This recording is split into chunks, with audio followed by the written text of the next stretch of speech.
রচনা দিদিকে এবং বাংলার মুখ্যমন্ত্রী মমতা বন্দ্যোপাধ্যায়কে এত কাছ থেকে দেখবো শপিং করতে গিয়ে কখনোই ভাবিনি। আজ রবিবার আমি আর ছেলে বেরিয়ে পড়লাম কলকাতা নিউ মার্কেটে শপিং করতে। বেশ অনেকক্ষণই এসেছি হাওড়া ময়দানে, আর ময়দান থেকে মেট্রো করে যাব কলকাতা নিউ মার্কেট। প্রতি রবিবারে মেট্রো সকাল থেকে বন্ধ থাকে আর 2টো থেকে চালু হয়। আর এই যে দেখতে পাচ্ছ এখানে টিকিট কাউন্টার, ছেলেকে দাঁড় করিয়ে দিয়েছি টিকিট কাটার জন্য। আমরা দুজনই ছিলাম, ছেলে আর আমি 2টো টিকিট কাটবো আর ওইদিকে চলেও যাব, দেখি কি কেনা যায়। মেট্রো করে চলে এসেছি ধর্মতলায় স্টেশনে। আর এখানে বন্ধুরা দেখো একবার, লিফটে করে আমরা উঠছি, কি পরিমাণ ভিড়। কারণ সকাল থেকে মেট্রো বন্ধ ছিল আর 2টো নাগাদ খুলেছে, অনেকজন স্টেশনে বসেছিল। তো যাই হোক, সবাই ঠেলাঠেলি করে যাচ্ছে, আমরাও চলে যাচ্ছি, ছেলে আগে আগে যাচ্ছে, আমি পিছন পিছন যাচ্ছি। যখন থেকে এই মেট্রোটা করেছে আমাদের কিন্তু ওই নিউ মার্কেটে যাওয়ার অনেক সুবিধে হয়। ধর্মতলা স্টেশনে বের হলেই একদম পরস্পর মার্কেট, আর এখানে আমরা একটু পায়ে হেঁটে চলে যাচ্ছি নিউ মার্কেটের দিকে। আর যাবার পথে দেখো অনেক কাপড়ের দোকান, অনেক কিছুর দোকান লাইন দিয়ে বসা। এখন চলে এসেছি শ্রীরাম মার্কেটের সামনে, আর শ্রীরাম মার্কেটের ভিতরে আমরা ঢুকেও গিয়েছি। চলো শ্রীরাম মার্কেটটা কিরম ভাবে সাজিয়েছে তোমাদের একটু দেখাই। প্রতি বছরের ঈদে শ্রীরাম মার্কেটটা খুব সুন্দরভাবে একদম ইউনিক ভাবে নতুন ভাবে সাজায়, জানো তো বন্ধুরা। শুধু ঈদ বলে না, এখানে ওই ক্রিসমাস হলে, তারপরে হ্যাপি নিউ ইয়ার হলে, পুজো হলে, দুর্গা পুজো, কালী পুজো, সব সময় সব রকমভাবে যখন যেই ওকেশানটা থাকে সেই অনুযায়ী এরা খুব সুন্দরভাবে শ্রীরাম মার্কেটের এই নিচুটা খুব ভালো করে সাজায়। আর এখন দেখো কি দারুণভাবে সাজিয়েছে, ঈদ মোবারক লেখা রয়েছে, খুব সুন্দর দেখাচ্ছে, রমজান মোবারক, ঈদ মোবারক, আর দারুণভাবে সাজানো। এখন চলে এসেছি শ্রীরাম মার্কেট থেকে বেরিয়ে নিউ মার্কেটের সামনে, এখন ঢুকবো নিউ মার্কেটে। আর বন্ধুরা দেখো প্রচুর পরিমাণ ভিড়। মার্কেট থেকে কিছু কেনাকাটা করে চলে এসেছি তেজারল্যান্ডে। বন্ধুরা ভিতরে কোনো রকম ভিডিও শ্যুট করতে পারছি না, কারণ প্রচণ্ড ভিড়। এখন চলে এসেছি চুড়ির মার্কেটে, আর চুড়ির মার্কেটটা কি পরিমাণ ভিড় তোমরা দেখতেই পাচ্ছ, কারণ এখন ওই যে ভাইরাল চুড়ি বেরিয়েছে না, এর জন্য অনেক ভিড়। এর জন্য চুড়ি কিনে চলে এসেছি এখন ইফতার করব বলে। আর ইফতারে অন্য কিছু খাইনি, এখানে 2টো এগরোল নিয়ে নিয়েছি। এগরোল ছাড়াও জুস, পকোড়া অনেক কিছুই খেয়েছি, সব কিছু দেখানো সম্ভব হচ্ছে না।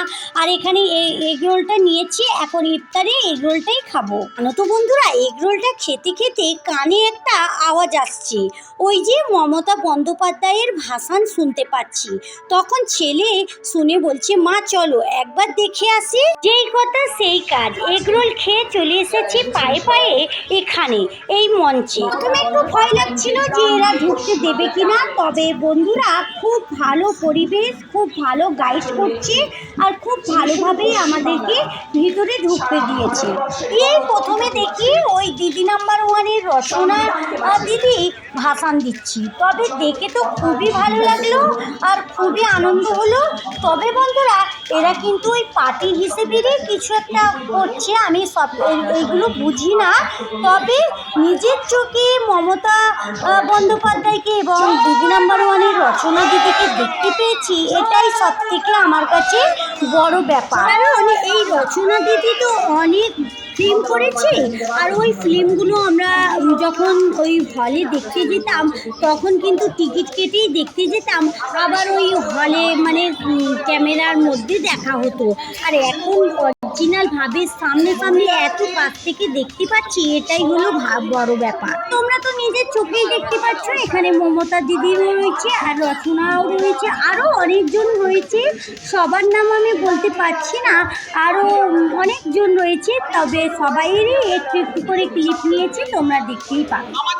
তবে বন্ধুরা একটা ধাদসে তো আমরা ঢুকে গিয়েছি, আর এখানে সেক্রেটারিগুলো খুব ভালো, আমাদের একদম এই স্টেজের সামনেই বসে বসিয়ে দিল চেয়ারেতে, বসেতে পড়েছি।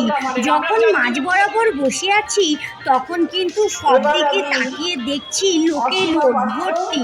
পিছনের দিকে রয়েছে অনেক হাজার হাজার ক্যামেরা, সামনের দিকে বড় একটা স্টেজ, আর ডান দিকে প্রচুর লোক, আর বাঁ দিকেও প্রচুর লোক।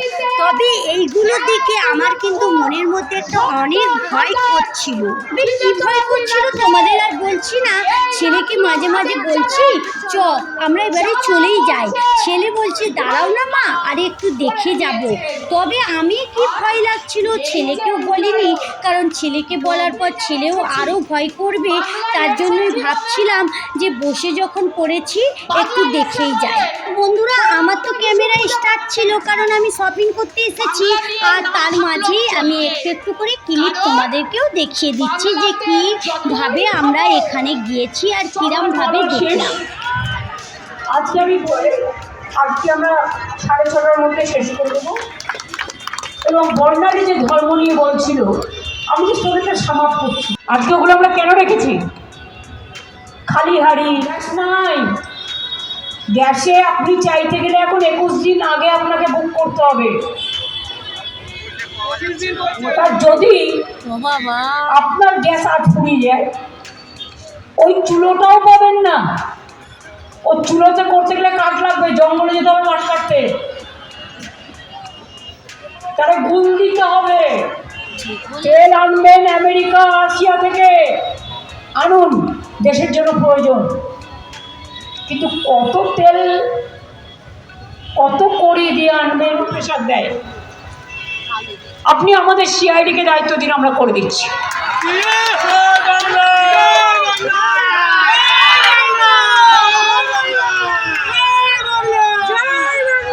ধনকরজিও বাংলার গভর্নর ছিলেন।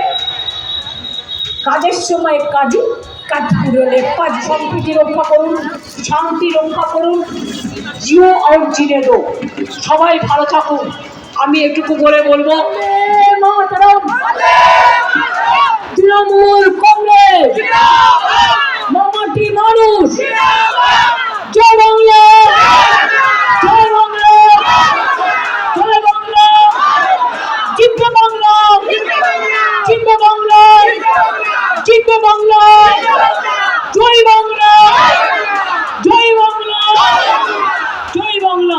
আজকের মতো ধর্নায় মিটিংয়ের কর্মসূচি এখানে শেষ হচ্ছে। আপনারা যারা খেলা দেখতে যেতে চান আপনারা দেখুন, আবার কালকে 10:30টার মধ্যে আসবেন, কারণ ধর্না আমাদের চলবে। ঠিক আছে, থ্যাংক ইউ সো মাচ।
তাহলে বন্ধুরা চলো আজকের মতো ভিডিও এই পর্যন্তই। দেখা হচ্ছে নতুন কোনো ভিডিওর সঙ্গে।